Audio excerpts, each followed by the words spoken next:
I am your English trainer and welcome back to my YouTube channel EWD English with Deepak sir. आज फिर से आप लोगों के लिए एक नई वीडियो के साथ। अभी जैसे कि हमने प्रीवियस वीडियो में पढ़ा था कि पहली वीडियो में पढ़ा था noun, classification of noun and types of noun, and the second video में हमने पढ़ा था noun number, and the third video में हमने पढ़ा था नाउन जेंडर। तो आज ये नाउन का ही टॉपिक है केस। जी हाँ, नाउन के जो टॉपिक होता है उसमें एक केस टॉपिक है, हमारा कॉन्सेप्ट है केस। तो आज की इस वीडियो में हम पढ़ेंगे व्हाट इज केस, केस है क्या और इसके टाइप्स कितने होते हैं, कितने टाइप्स होते हैं, how many types of case in noun. So we are going to learn in that video today. So please if you are new on that my channel, so please subscribe my channel and watch full video so that you can learn new things and share also. Okay, तो आज की इस video में हम पढ़ने जा रहे हैं कि केस है क्या और केस के टाइप्स। और अगर आप मेरे YouTube चैनल पर नए हैं तो बेल आइकन को प्रेस कर दीजिए, चैनल को सब्सक्राइब कर दीजिए और वीडियो को लाइक कीजिए और शेयर भी कीजिए। तो ज़्यादा बातों को ना करते हुए वीडियो करना चाहूँगा स्टार्ट। उससे पहले बताना चाहूँगा, आप सभी लोगों ने केस पढ़ा होगा, नहीं पढ़ा तो हम आज इस वीडियो में इसीलिए पढ़ाने जा रहे हैं कि केस है क्या, उसके कितने टाइप्स होते हैं। देखिए, अभी तक हमने पढ़ा नाउन, नंबर, सिंगुलर से प्लूरल कैसे बनाया जाता है ना, जेंडर में कौन कौन से जेंडर होते हैं, masculine, feminine, common, neuter, noun में कौन कौन से टाइप्स होते हैं। ऐसी एक केस टॉपिक है, केस कितने प्रकार का केस होता है और केस होता क्या है। पहले हम ये सीखेंगे इस वीडियो में कि व्हाट इज केस, केस है क्या। उसके बाद जो केस के टाइप्स हैं, जो भी टाइप्स होते हैं केस के, उन टाइप्स के बारे में हम पढ़ेंगे कि टाइप्स कौन कौन से होते हैं और उनकी डेफिनेशंस क्या होती हैं, उनको कैसे डिस्क्राइब और कैसे जस्टिफाई कर सकते हैं। क्योंकि देखो, पढ़ने से और रटने से कुछ नहीं होता। बुक्स में दिए होते हैं केस, हालांकि आप लोग क्या होता है उन चीज़ों को रट लेते हैं। मैंने हर वीडियो में बताया गया है कि चीज़ों को रटना नहीं होता, चीज़ों को जस्टिफाई करना आना चाहिए। अगर आप हर चीज़ को जस्टिफाई कर पा रहे हैं it means you are good. अगर आप जस्टिफाई नहीं कर पा रहे तो आप इसका मतलब उस चीज़ को आपने रट रखा है। तो मेरा वीडियो बनाने का जरिया यही है कि आप लोगों तक मेरी वीडियो पहुंचे और आप लोग सीखें कुछ नया, है ना, और चीज़ों को जस्टिफाई करना सीखें, रटना नहीं। क्योंकि जस्टिफाई अगर करना सीख गए तो आपको हर चीज़ आ गई। तो इस वीडियो में आज मैं आपको जस्टिफाई करके दिखाऊंगा कि कौन सा केस किस तरीके से जस्टिफाई करते हैं। चलिए, यह है डेफिनेशन व्हाट इज। पहले देखिए, नाउन को केस को आपको पता ही है, हिंदी व्याकरण में कारक कहा जाता है, कारक। व्हाट इज केस, केस है क्या। तो केस की डेफिनेशन है यहाँ पे, केस शोज अ नाउन और a pronouns relationship with other words in a sentence. फिर से रिपीट करता हूं, केस शोज अ नाउन और a pronouns relationship with other words in a sentence. यानी कि जो केस है वो नाउन और प्रोनाउंस का रिलेशनशिप शो करता है किसी अदर वर्ड्स के साथ। नहीं समझे? एग्जांपल के जरिए समझिए। देखिए, जैसे कि एग्जांपल, हमने एग्जांपल बताया आपको, रमेश का भाई। अब देखिए, इन दोनों के बीच कुछ तो रिलेशन है और जो रिलेशन शो कर रहा है वो है का वर्ड। ये जो का वर्ड है ये आपका कारक है। क्या है? कारक। ये का वर्ड आपका इन दोनों नाउन के बीच में रिलेशनशिप शो कर रहा है ना। क्योंकि अगर मैं का हटा दूं तो वो बन जाएगा रमेश भाई, जो कि खुद में एक अपने आप में नाउन है, कोई रिलेशन नहीं है। लेकिन अगर मैंने बीच में लगा दी का, राम का भाई। किसका भाई? राम का भाई। यानी कि अब दोनों के दोनों में जो है का वर्ड जो है रिलेशन शो कर रहा है। क्या कर रहा है? रिलेशन शो, है ना। इसकी इंग्लिश बन जाएगी राम अपॉस्ट्रोफी एस ब्रदर, जिसको इंग्लिश में बोलते हैं राम्स ब्रदर, राम्स ब्रदर। अब इसमें जो अपॉस्ट्रोफी एस है आपका, ये है केस। ये क्या है? केस। तो ये केस की डेफिनेशन भी वही करिए, केस शोज अ नाउन और अ प्रोनाउंस रिलेशनशिप। केस एक वो चीज है जो नाउन और प्रोनाउन का रिलेशनशिप शो करता है। क्या शो करता है? रिलेशनशिप। किसका रिलेशन क्या है, किसके साथ है, वो शो करता है केस अदर वर्ड्स द्वारा किसी भी सेंटेंस में। जैसे कि इसमें देखिए, राम का भाई, तो हिंदी में का जो है आपका कारक हो गया।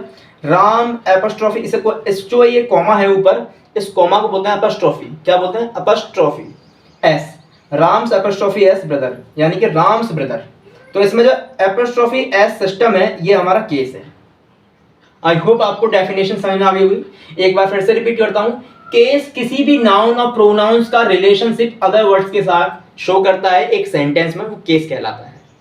जी हाँ, अब चलते हैं टाइप्स ऑफ केस। देखिए केस के टाइप्स कई जगह आपने 4 भी पढ़े होंगे, 5 भी पढ़े होंगे, ठीक है। जो इसके मेन जो केस होते हैं टाइप्स, वो 4 ही होते हैं।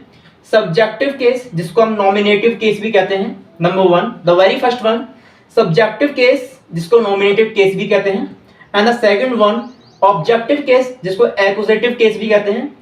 फिर से रिपीट करता हूं, objective case, accusative case, and the third one possessive case, इसको जेनिटिव केस भी कहते हैं, पॉजेसिव केस, जेनिटिव केस, ठीक है। And the fourth one vocative case, the fourth one vocative case. जी, अब आपने एक और केस सुना हुआ डेटिव केस, उस केस के बारे में भी मैं आपको इसी वीडियो में बताऊंगा, लेकिन सबसे लास्ट में। First of all we are going to learn about 4 these case. Okay, सबसे पहले हम इन 4 केस के बारे में पढ़ने जा रहे हैं। The very first one subjective and nominative case, and the second one objective case, accusative case, and the third one possessive case, genitive case, and the fourth one vocative case. I hope आपको अभी इतना जो theme है clear हो गई होगी कि case है क्या, व्हाट इज केस, और सब्जेक्ट केस के 4 टाइप होते हैं, सब्जेक्टिव, ऑब्जेक्टिव, पॉजेसिव, वोकेटिव, जिसके ये नाम भी दिए गए हैं। और एक डेटिव केस भी होता है, वो मैं वीडियो के लास्ट में आपको बताऊंगा तो वो डेटिव केस है क्या, ठीक है। तो इतना पहले नोट कीजिए और स्क्रीनशॉट ले लीजिए इसका, इतना पहले नोट कीजिए आप।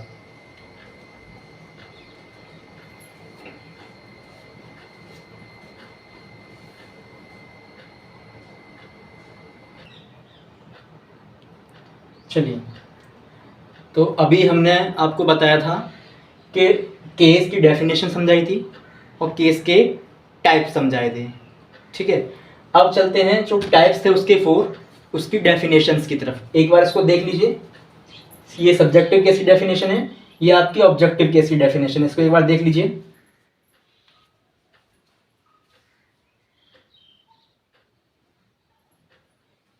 देखिए सब्जेक्टिव केस आपका लिखा है इसमें, व्हेन अ नाउन और a pronoun is used as a subject in any sentence is called subjective या नॉमिनेटिव केस।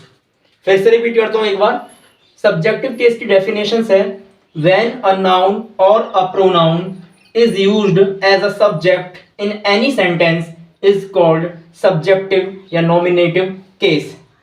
एग्जाम्पल है, Ram likes her, she eats mango. फिर से रिपीट करता हूं, देखिए इसको अब हिंदी में थोड़ा समझाना चाहूंगा। जब कोई नाउन या प्रोनाउन, जब कोई नाउन या कोई प्रोनाउन यूज किया जाता है सब्जेक्ट की तरह, किसकी तरह, सब्जेक्ट की तरह, किसी भी सेंटेंस में, उसे कहा जाता है सब्जेक्टिव या नॉमिनेटिव केस। फिर से रिपीट करता हूं, जब कोई नाउन और प्रोनाउन यूज किया जाता है सब्जेक्ट की तरह, किसकी तरह, सब्जेक्ट की तरह, किसी भी सेंटेंस में, उसे कहा जाता है सब्जेक्टिव या नॉमिनेटिव केस। देखिए और बेहतर समझते हैं एग्जांपल के जरिए। यहां पे लिखा है Ram likes her, she eats mango.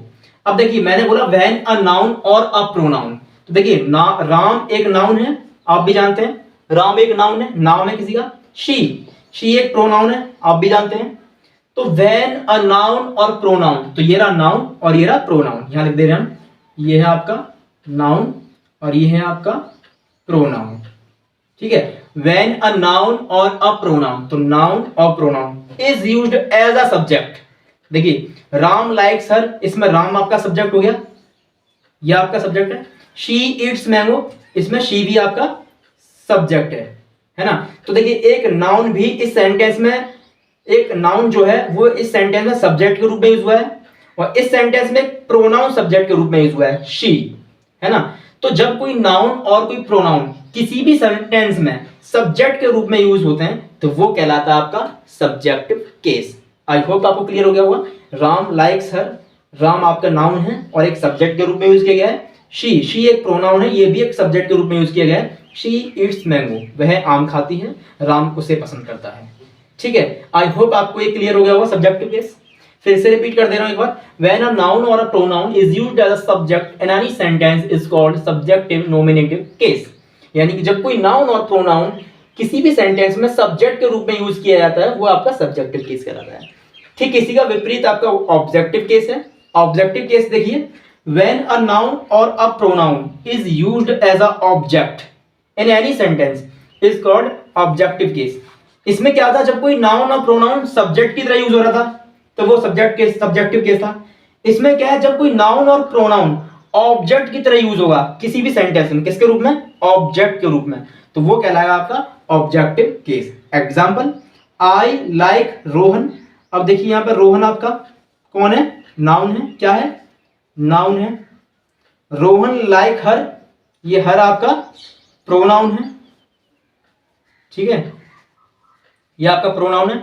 और वही डेफिनेशन भी करिए, जब कोई नाउन और प्रोनाउन किसके रूप में यूज हो, ऑब्जेक्ट के रूप में। देखिए यहाँ पे आई सब्जेक्ट है, आई लाइक रोहन, मैं किसको पसंद करता हूं, रोहन को, तो रोहन क्या हो गया हमारे ऑब्जेक्ट हो गया। रोहन लाइक हर, अब यहाँ पे सब्जेक्ट तो हमारा रोहन है लेकिन ऑब्जेक्ट क्या है, हर, तो यहाँ पे नाउन और प्रोनाउन दोनों के दोनों एक ऑब्जेक्ट के रूप में यूज हुए हैं, इसलिए ये ऑब्जेक्टिव केस है। यानी कि सिंपल सा फैक्ट है, अगर कोई भी नाउन और प्रोनाउन किसी भी सेंटेंस में सब्जेक्ट के रूप में यूज होंगे तो वो सब्जेक्टिव केस होगा, और जब कोई नाउन और प्रोनाउन किसी भी सेंटेंस में ऑब्जेक्ट के रूप में यूज होंगे तो वो आपका ऑब्जेक्टिव केस होगा। आई होप आपको सब्जेक्टिव और ऑब्जेक्टिव केस क्लियर हो गए होंगे। एक बार देखिए इस थीम को, यदि नोट कर लीजिए, ऐसा स्क्रीनशॉट लीजिए।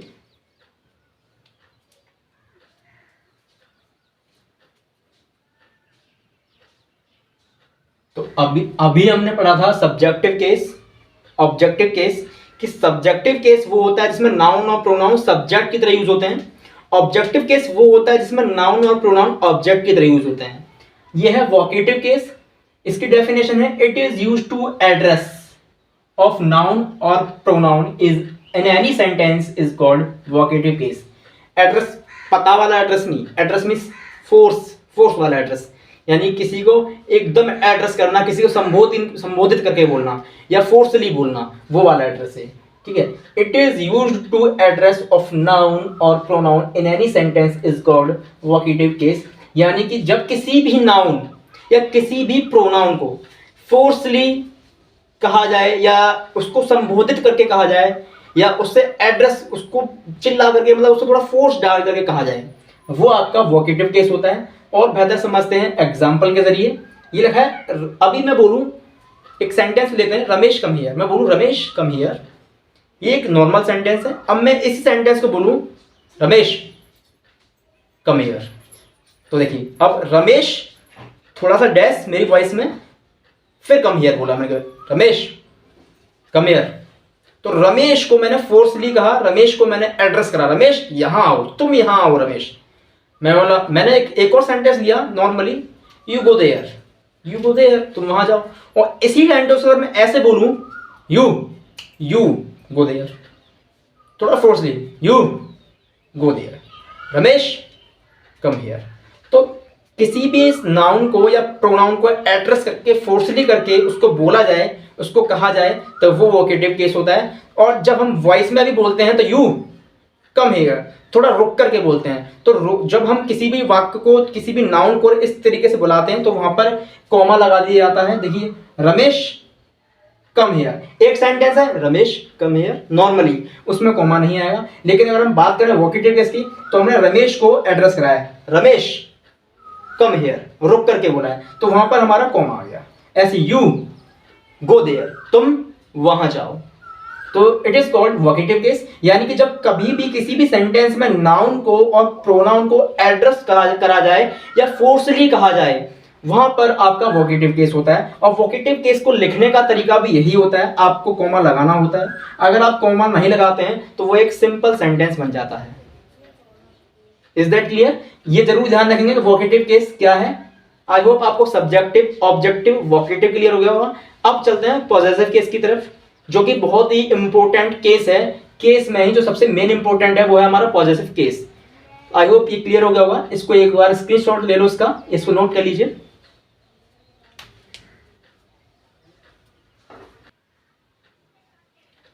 देखिए ये है पॉजेसिव केस, इसको जेनेटिव केस भी कहते हैं, इसको जेनेटिव केस भी कहते हैं। पॉजेसिव केस हमारा दो प्रकार का होता है, टू टाइप्स का होता है, लिविंग नॉन लिविंग। फिर से रिपीट करता हूं, possessive case it is two types, living and second one non living. Living मैंने आपको नाउन की वीडियो में एक बार समझाया था जब मैं जेंडर पढ़ा रहा था कि लिविंग वो होता है जो एक्शन कर सकते हैं, सांस लेते हैं, एक्शन कर सकते हैं, सांस लेते हैं। नॉन लिविंग वो होता है जो एक्शन नहीं कर सकते, सांस नहीं लेते, निर्जीव वस्तुएं। आई होप क्लियर हो गया होगा। तो नोट एक हेडिंग है यहाँ पे, इसमें मैंने लिखवाया है कि लिविंग में किसी भी नाउन का रिलेशनशिप या ओनरशिप दिखाने के लिए अपॉस्ट्रोफी एस सिस्टम का प्रयोग करते हैं। फिर से रिपीट करता हूं, लिविंग में किसी भी नाउन का रिलेशनशिप और ओनरशिप दिखाने के लिए अपॉस्ट्रोफी एस सिस्टम का प्रयोग करते हैं। बेहतर समझने के लिए चलते हैं एग्जांपल की तरफ। ममता की बहन, अब देखिए अगर मैंने यहां से की हटा दूं तो ये हो गया ममता बहन, यह अपने आप में एक नाउन है, कोई रिलेशन नहीं है। लेकिन हिंदी में मैंने क्या बताया था, कारक जो होता है वो है की, ममता की। यहां पे जो है हिंदी में की आपका केस है। अब इंग्लिश में ममता सिस्टर यानी कि ममता बहन, लेकिन जो की जो अंग्रेजी है वो लिविंग है। चूंकि ममता एक जीवित है, लिविंग है, सांस ले सकती है, एक्शन कर सकती है, इसलिए हम एपोस्ट्रोफी एस लगाया है हमने केस दर्शाने के लिए। क्योंकि यहाँ पे जो एपोस्ट्रोफी एस है यही है आपका पॉजेसिव केस, इसमें की। आई होप आपको क्लियर हो गया होगा। ममता की बहन, तो ममता की अंग्रेजी ममता हो गई, बहन की अंग्रेजी सिस्टर हो गई, लेकिन इन दोनों के बीच जो रिलेशन दर्शा रहा है वो की के जरिए दर्शाया जा रहा है। तो की अंग्रेजी हमने यहाँ पे अपॉस्ट्रोफी एस लगाई है, चूंकि ममता एक लिविंग है, ममता एक लिविंग है, एक्शन कर सकती है। नेक्स्ट एग्जांपल चलते हैं, रोहन का भाई। तो रोहन भाई कोई रिलेशन नहीं है, रोहन अपने आप में खुद भाई है, वो एक नाउन है, लेकिन मैंने अगर बीच में का लगा दिया तो रोहन का भाई, अब इन दोनों के बीच में रिलेशन हो गया भाई भाई का। तो ठीक इसी प्रकार अगर हम इंग्लिश देखते हैं तो रोहन की इंग्लिश रोहन ही होगी, भाई की इंग्लिश ब्रदर हो गई। लेकिन का की अंग्रेजी जो है, चूंकि रोहन एक लिविंग है, एक्शन कर सकता है, मैंने बताया था लिविंग में किसी भी नाउन का रिलेशनशिप और ओनरशिप दर्शाने के लिए सिर्फ और सिर्फ यहां पर हमने एपोस्ट्रोफी एस लगाया है, तो एपोस्ट्रोफी एस ही आएगा। अब कई लोग कहते होंगे सर हमने तो लिविंग में ऑफ भी लगा देखा है, तो जी हाँ, वह गलत नहीं है। चूंकि ये एक लिविंग है, लिविंग एक्शन करता है, सांस लेता है, इसको पूर्ण अधिकार है कि ये एपोस्ट्रोफी एस और ऑफ दोनों सिस्टम लगा सकता है। इसकी इंग्लिश हम ऐसे ही बना सकते हैं, एडवांस में देखते हैं, brother of Ram, brother of Ram, Ram का भाई। लेकिन बताना चाहूंगा जब हम ऑफ के जरिए हम किसी टेंस को बनाते हैं तो जो रिलेशन होता है उस रिलेशन की इंग्लिश पहले आ जाती है। यहाँ पे भाई का रिलेशन था तो भाई की इंग्लिश हमारी पहले आ गई, किसका भाई, राम का, तो जिसका रिलेशन जिसके साथ है उसकी इंग्लिश सबसे लास्ट में पहुंच जाएगी, तो brother of Ram. Apostrophe S से रोहन्स ब्रदर, और अगर हमने ऑफ के जरिए बनाया तो ब्रदर ऑफ रोहन। ठीक है, आई होप आपको क्लियर हो गया होगा। यानी कि लिविंग एक ऐसा केस है पॉजेसिव में कि लिविंग को पूर्ण अधिकार होता है, वो अपॉस्ट्रोफी एस भी लगा सकता है, ऑफ भी लगा सकता है। लेकिन बताना चाहूंगा नॉलेज के लिए 90% आपको अपॉस्ट्रोफी एस ही लगा दिखेगा हर जगह, 90% अपॉस्ट्रोफी एस, 10% कुछ केस होते हैं यहाँ पे हम ऑफ भी लगा देते हैं, गलत नहीं होता। फिर से रिपीट कर रहा हूं, लिविंग एक ऐसा केस है जो सांस ले सकता है, एक्शन कर सकता है हमारा पॉजेसिव केस में, उसमें उसको अधिकार है, वो अपॉस्ट्रोफी एस और सिस्टम ऑफ दोनों ही लगा सकता है, उसको अधिकार है, राइट है। ठीक है, अब चलते हैं नॉन लिविंग की तरफ। चूंकि नॉन लिविंग एक्शन नहीं कर सकता, सांस नहीं ले सकता, एक निर्जीव है, इसलिए सिर्फ और सिर्फ रिलेशन दर्शाने के लिए ऑफ सिस्टम का प्रयोग करेंगे, सिर्फ और सिर्फ ऑफ सिस्टम का प्रयोग करेंगे। आई होप क्लियर होगा। नॉन लिविंग में किसी भी नाउन के बीच रिलेशन दर्शाने के लिए ऑफ सिस्टम लगाते हैं। एग्जांपल के जरिए से देखते हैं और बेहतर समझने के लिए, घर की छत। अब देखिए किसकी छत, घर की छत, तो यहाँ पर की आपका हिंदी में रिलेशन दर्शा रहा है। इंग्लिश में अगर हम इसकी, आप जानते हैं नॉन लिविंग है, नॉन लिविंग में एपोस्ट्रोफी एस नहीं आ सकता। फिर से रिपीट कर रहा हूं, अगर आप नॉन लिविंग में रिलेशन के लिए एपोस्ट्रोफी एस लगाते हैं तो वो आपको गलत माना जाएगा। नॉन लिविंग का रिलेशन के लिए सिर्फ और सिर्फ ऑफ सिस्टम का ही प्रयोग किया जाता है। देखिए अगर हम कभी भी ऑफ सिस्टम से टेंस बनाते हैं तो आपको पता है इधर वाला जो हमारा वर्ड होता है उसकी इंग्लिश सबसे पहले आती है। तो छत की, द रूफ, किसकी छत, घर की, तो द रूफ। अब की के लिए यहाँ पे ऑफ सिस्टम आ गया जो कि एक रिलेशन दर्शा रहा है। द रूफ ऑफ हाउस, कुर्सी की टांग, द लेग ऑफ चेयर। ये हो गया आपका पॉजेसिव केस, लिविंग और नॉन लिविंग। रही बात इसकी डेफिनेशन की, तो आप डेफिनेशन में यहाँ पे आपका नोट करवा दे रहा हूँ, डेफिनेशन इसकी नोट कर सकते हैं, लिख सकते हैं definition. It is shows relationship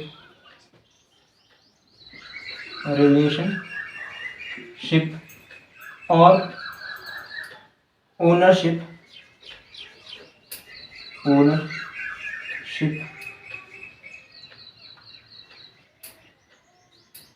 in between of two noun and pronoun। यानी कि पॉजेसिव केस की डेफिनेशन है, इट इज शोज रिलेशनशिप और ownership in between of two nouns and pronouns. यानी कि पॉजेसिव केस वो केस है जो दो नाउन या दो प्रोनाउन के बीच आपस में रिलेशन को दर्शाता है या ओनरशिप को दर्शाता है। रमेश का पेन, मेरा पेन, मतलब मोहित का घर, है ना, तो रिलेशन है, इस पर अधिकार किसका है, ओनर किसकी है, ओनरशिप किसकी है, मोहित की है, मोहित का घर, तो ओनरशिप किसकी है, घर पे मोहित की है। तो एक तरीके से रिलेशन हुआ ना वो, चाहे वो लिविंग का हो चाहे वो नॉन लिविंग का हो। तो पॉजेसिव केस यही केस होता है जो ओनरशिप दर्शाए या रिलेशनशिप दर्शाए। ठीक है, तो ये हो गई इसकी डेफिनेशन। और ये लिविंग, ये नॉन लिविंग, दो टाइप का होता है, एक होता है लिविंग, एक होता है नॉन लिविंग। आई होप आपको पॉजेसिव केस क्लियर हो गया होगा, बेसिक।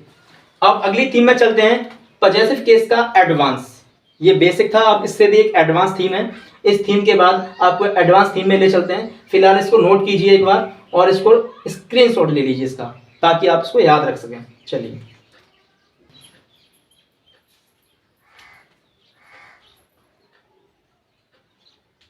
तो अब हम पढ़ रहे हैं possessive case in advance.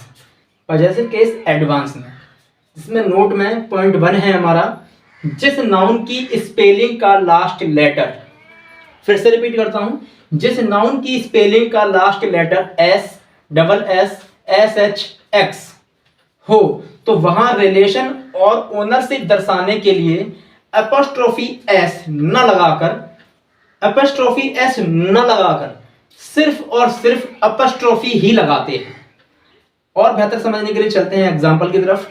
Ramesh का भाई, तो देखिए रमेश की स्पेलिंग, किसी भी नाउन की स्पेलिंग, तो रमेश एक नाउन है, इसकी स्पेलिंग के लास्ट में एस एच आया है, एस एच आई, तो अब रमेश का भाई, इन दोनों का अगर हम रिलेशन दर्शाएंगे तो यहां पर एपोस्ट्रोफी एस नहीं लगाएंगे। क्यों नहीं लगाएंगे, बोलने में अच्छा नहीं लगेगा, रमेश ब्रदर हो जाएगा फिर वो, जो कि एक इनकरेक्ट वर्ड माना गया है ग्रामर की लैंग्वेज में। रमेश ब्रदर, महेश ब्रदर नहीं होता। बोलेंगे इसको रमेश ब्रदर, लेकिन लिखेंगे तो रमेश अपस्ट्रॉफी ब्रदर। फिर से रिपीट कर रहा हूं, बोलेंगे रमेश ब्रदर लेकिन लिखेंगे रमेश अपस्ट्रॉफी ब्रदर। महेश की बहन, तो महेश सिस्टर ना होकर के महेश सिस्टर बोला जाएगा, लेकिन लिखा जाएगा Mahesh apostrophe sister. I hope clear हो गया होगा। यानी कि जिन नाउन की स्पेलिंग का लास्ट लेटर हमारे ये लेटर होते हैं, जैसे रमेश में एस एच आ गया, महेश में एस एच आ गया, तो उनकी नाउन का रिलेशनशिप दर्शाने के लिए सिर्फ और सिर्फ अपस्ट्रॉफी ही लगाया जाएगा, ना कि अपस्ट्रॉफी एस लगाया जाएगा। पॉइंट नंबर 2 पर चलते हैं। किसी भी देश के नाम के साथ अपस्ट्रॉफी लगाते हैं, अपस्ट्रॉफी एस लगाते हैं, सॉरी फिर से रिपीट करना चाहूंगा, किसी भी देश के नाम के साथ अपस्ट्रॉफी एस लगाते हैं। एग्जाम्पल के जरिए समझते हैं, भारत की अर्थव्यवस्था, तो इंडियाज इकोनॉमी। फिर से रिपीट करता हूं, भारत की अर्थव्यवस्था, इंडियाज इकोनॉमी। अब चूंकि आप लोग कहेंगे सर भारत एक तो एक नॉन लिविंग वर्ड हो गया, फिर यहाँ पे अपॉस्ट्रोफी एस क्यों लगाया जाएगा, तो ग्रामर की लैंग्वेज कहती है कि जितने भी हमारे देश के नाम होते हैं उनके साथ हम अपॉस्ट्रोफी एस ही लगाते हैं, जो रूल्स बताता है। और साथ साथ बताना चाहूंगा, मैंने नाउन में भी समझाया था आपको कि उसमें समझाया था मैंने कि जो भारत होता है, जैसे मैंने बोला भारत ने इंकार किया, तो कभी भारत इंकार नहीं करता, या तो इंकार पीएम ने किया होगा भारत के, या इंकार राष्ट्रपति जी ने किया होगा भारत के, है ना। तो इनकार करने वाला भारत के लोग ही होते हैं, लेकिन कहने में आया था कि भारत ने इनकार किया। हिंदी की लैंग्वेज है, हिंदी की भाषा को मैं नहीं बता सकता, सॉरी उसके लिए। अभी इंग्लिश पढ़ा रहा हूँ तो इंग्लिश बताऊंगा कि इंग्लिश में जो रूल है वो यही है जो ग्रामर में दिए हैं आपको, ठीक है। आई होप आपको क्लियर हो गया होगा। यानी किसी भी देश के नाम के साथ अपस्ट्रोफी एस लगाया जाता है। तीसरा पॉइंट है टाइम न्यूज के साथ भी अपस्ट्रोफी एस लगाते हैं। अगर आ भी जाता है एग्जाम में आज की खबर, तो आप मत करना today, the news of today, गलत माना जाएगा। जो करेक्ट होगा वो होगा टुडेज न्यूज। क्या होगा? Today's news. और थोड़ा एडवांस बताना चाहूंगा, यहाँ पर देखिए जरा, इस तरफ ध्यान दीजिए, लुक एट द बोर्ड।